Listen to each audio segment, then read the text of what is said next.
any messages or dreams or visions, I ask respectfully that you share these messages with us because they're very important messages. Because we are the dreamers of the future.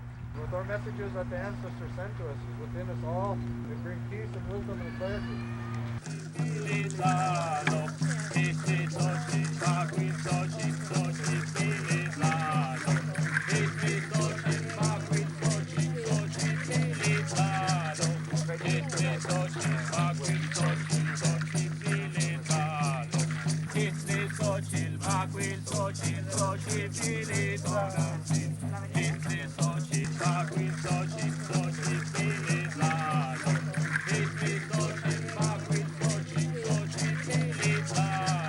These two candles right here represents the male and the female. On the left-hand side is the feminine and the masculine. So these two colors, they work together, representing the heartbeat and all creation.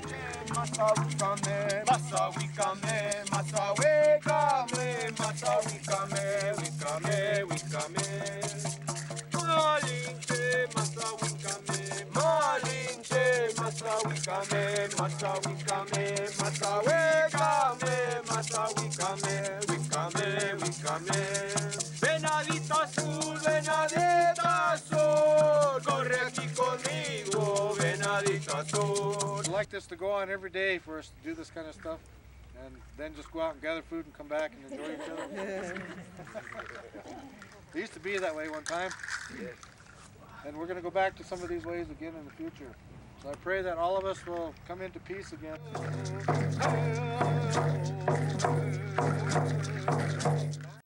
Well, I've been helping Fred fix his well ever since 1999 when I married his daughter.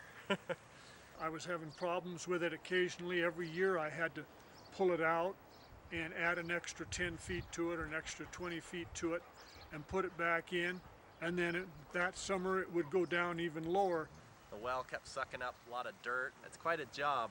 There's a lot of work to it and pulling up all the pipe. I'm a pretty skeptical person, and I didn't really buy into the whole Blue Thunder changing things around here. After we started the cleansing of the mountains and the peaks back in November of '05, my well, about a week later, starts artesianing. And my well has never artesianed. Fred called me up and said, "We're not going to have a problem with the well anymore, Will." And I said, "Why not?" He said, "Well, it's artesianing now." And what that means is it means that water is actually squirting out of the top of the well. It went from being between 60 and 80 feet down to actually squirting out of the top of the well. Since that time, my water levels have stayed up. That made an instant believer out of me. We're a unique ecological environment in that we are the airport level is 6,750 feet. Then you have the ski areas that are going to go up, of course, higher than that. And basically, it's a valley, and it's a mountain valley, and it's a bowl. So the water that we drink, the water that is in our aquifers, is the water that comes from the rain. We don't have any other water pumped in here. So currently what's happening in our community is that because of our concern that there will not be enough water for future needs, BARWA, the Regional Wastewater Agency, has proposed to do an aquifer recharge program, which would involve taking highly treated sewage water, mixing it 50-50 with potable water and putting it back into the ground and then pumping it back out of the aquifer. This is an exceedingly expensive project. And frankly, myself, I really don't want to drink highly treated wastewater. It's going to be hard for me to accept that it's cleaner than the water we have now. Living here for like the 59 years, 58 years that I've lived here, and I grew up chasing squirrels around, and I was walking in the same areas that I walked in when I was a kid growing up. There was nothing there but just brush and trees. Those same areas now being hundreds of houses, and all of those areas completely gone.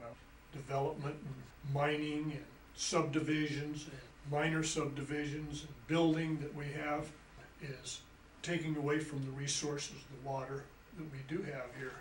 We have absolutely uncontrolled growth in building.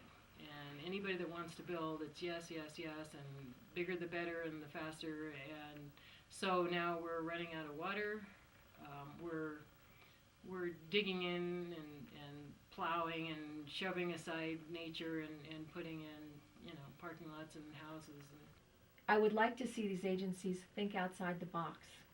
And for example, with the cloud seeding, the thought of bringing someone in with indigenous knowledge was not something that any of the agencies had thought of. I believe that the work that Blue Thunder is doing is going to save our community millions of dollars, not even to mention the health benefits of the quality of the water. It's just been such a blessing as far as I'm concerned that we were able to meet Blue Thunder back last year.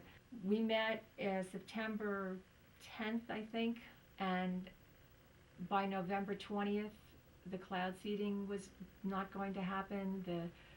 The medicine wheel was done. We had tons of precipitation. It was just phenomenal. My concerns now are that I'd like to see what started a year ago with Blue Thunder to continue. That we've got this marvelous land here and that we do what we can to restore balance. But it seems with all this science, modern man doesn't really know where to turn. And perhaps maybe the best way to turn is to the traditions and knowledges of the land of the ancient peoples, the caretakers of the land that were here before. And Blue Thunder has brought these knowledges and these traditions to us in a way to help bring balance to our land and to help teach us how to maintain the land as our ancestors had once done. For me, the thing that really highlighted was the energy that was created when we sat around your little medicine wheels, but there were only the 3 or 4 of us, and it actually made the hair on the back of my neck kind of stand up a little. And when you could feel the wind start blowing, and you know there wasn't any wind prior. The energy of the environment around us. That was just pretty up. monumental for me. Yeah. I mean, because I'm sitting right there thinking, I don't know, and then all of a sudden you know what? I think maybe I do know.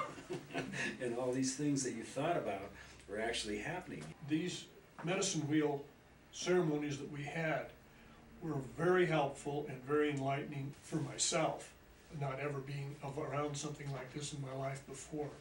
I think we're just starting to appreciate, Fred's always been this way, and myself as well, but I think more so, just appreciating what we have here and the fact that, we really do need to take care of it. And it doesn't mean, in my opinion, going overboard, but I want to be able to pass some of this on, not only to my grandson. One of the things I tell my grandson when I take him, he said, well, why are we doing this, Grandpa? I said, so that you will be able to do the same thing for your grandchildren, and they for their grandchildren.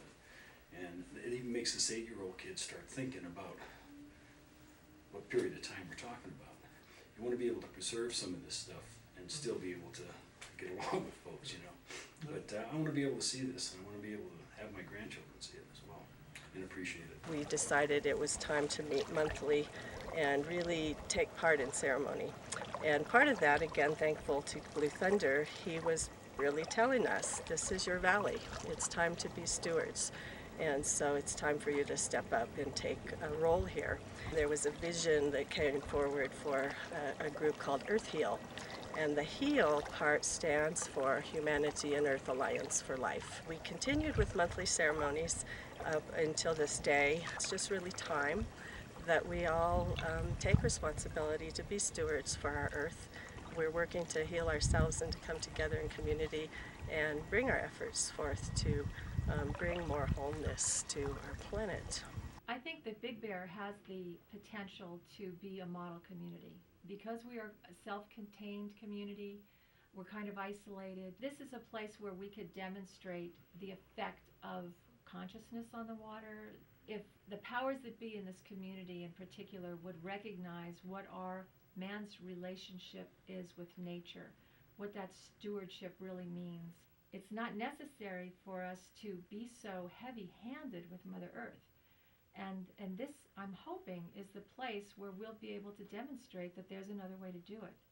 And that if we understand, and I believe that Blue Thunder has an amazing, phenomenal understanding of how the Earth operates, that if we could learn at least some of that and make our choices as a community along those lines, that we could do great, great things, and we could show the rest of the world that this can be done. And that is truly my hope. And again, it costs nothing. These ways of doing things do not cost millions and millions of dollars. So I'm very hopeful.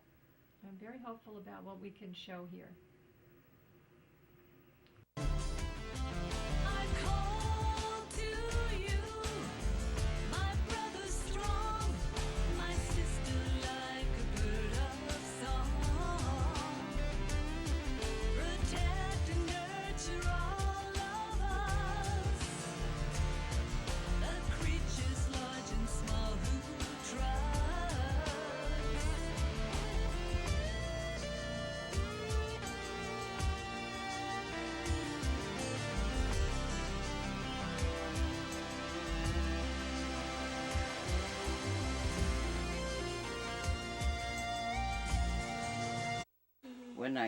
So, what did you think about the clip?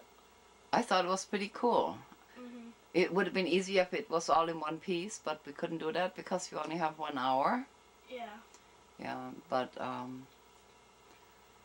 not everybody is qualified to do ceremony. Mm-hmm. Because if you're not doing, you can really mess up some things. Yeah. Mm-hmm. And when you go to a ceremony, you follow instructions. And like, for instance, if you have to make a circle, Mm-hmm. you don't want to bend down and break the circle and start drinking water. You interfere with the flow of things. Yeah. Yeah. So we talk about the flow of things a little bit. Mm-hmm. You know what I mean? Kinda. Not really. Not really. Okay. Like last week we were talking about how everything was connected, and I wanted your spin on that.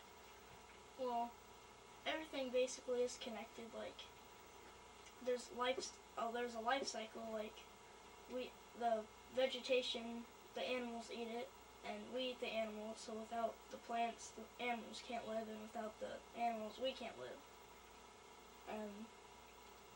Yeah.